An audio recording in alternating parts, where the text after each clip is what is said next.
বাড়িতে এনেছিল সর্ষে ফুল। আমি সর্ষে ফুলের ভর্তা কোনোদিনই করিনি বা খাইনি। তো আমি ভাবলাম যদি এটা ভালো লাগে তাহলেই এই রেসিপিটা তোমাদের সঙ্গে শেয়ার করব, না হলে কিন্তু করব না। তা সত্যি কথা বলতে কি, আমার সত্যিই ভালো লেগেছে এই ভর্তাটা, আর সেই জন্যই কিন্তু আজকে এই রেসিপিটা তোমাদের সঙ্গে শেয়ার করছি। তো তোমরাও কিন্তু এইভাবে করো, দেখবে তোমাদেরও ভালো লাগবে, আর ভালো লাগলে আমারও ভালো লাগবে। তো চলো কিভাবে বানিয়েছি এই রেসিপিটাই আজকে তোমাদের সঙ্গে শেয়ার করব। প্রথমে ডাঁটি থেকে ফুলগুলোকে সব ভালো করে ছাড়িয়ে নিয়ে আমি খুব ভালো করে ফুলগুলোকে ধুয়ে নিয়েছি।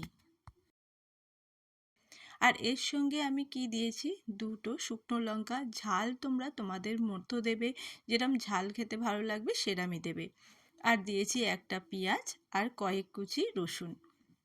এরপরে আমি রান্নাটা সর্ষের তেলেই করব।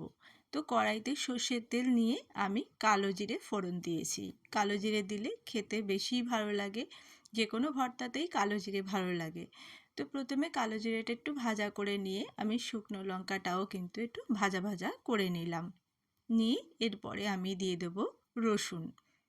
তো বন্ধুরা, আমার ভিডিওগুলো তোমাদের কেমন লাগছে জানিও। যদি ভালো লাগে তাহলে লাইক, কমেন্ট আর শেয়ার করে দিতে ভুলো না। আর যদি ভালো লাগে তাহলে অবশ্যই আমার পাশে থেকো।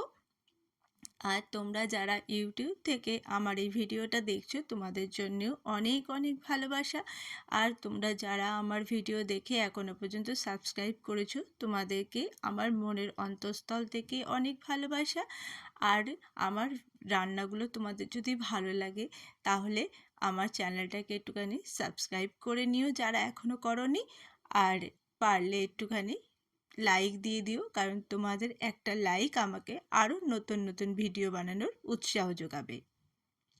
তো প্রথমে আমি রসুনটা ভেজে নিয়ে তারপরে পেঁয়াজটা দিয়ে ভেজে নিয়েছি, আর ওখানে আমি দিয়েছিলাম পরিমাণ মতো নুন আর হলুদ।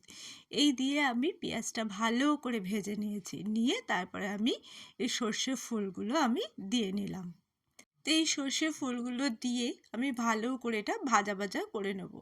এর মধ্যে আমি পরিমাণ মতো অল্প নুন দিয়েছি, কারণ আগে আমি নুন দিয়েছিলাম। আর দিয়ে দিলাম সামান্য চিনি, স্বাদটাকে ব্যালেন্স করবার জন্যে। তো দেখো আমার কিন্তু প্রায় সর্ষে ফুলটা ভাজা হয়ে গেছে। এরকমভাবে চেপে চেপে পুরো জলটাকে তোমরা শুকিয়ে নেবে, যেরকম আমি শুকিয়ে নিচ্ছি। তো দেখো আমার ঠিক এইরকম যখন হয়ে যাবে তখন বুঝবে তোমাদের সর্ষে ফুলটা ভাজা হয়ে গেছে। তো এইবারে আমি এটাকে নিয়ে নেব শিলে, কারণ আমি শিলে এটাকে বেটে নেব। তো আমি এটা আস্তে আস্তে শিলের মধ্যে নিয়ে নিলাম, নিয়ে এবার এটাকে ভালো করে আমি বেটে নেব। আর বেটে নিলেই কিন্তু হয়ে যাবে কিন্তু ভর্তা। একটু ভালো করে তোমরা বাটবে।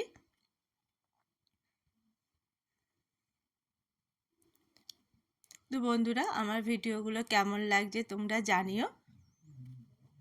আর এইভাবে কিন্তু তোমরা ভর্তা করে খেও, দেখবে ভালো লাগবে।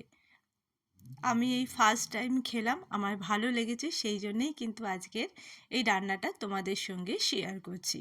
আর তোমরাও কিন্তু একবার করে খেয়ে আমাকে অবশ্যই জানাবে যে কেমন লাগলো।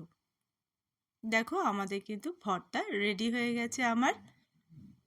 এইবারে আর কি, এক থালা ভাত নিয়ে নাও, নিয়ে হাফ ভাত কিন্তু এই ভর্তা দিয়েই খাওয়া হয়ে যাবে। ভিডিওটা দেখার জন্য অনেক ধন্যবাদ।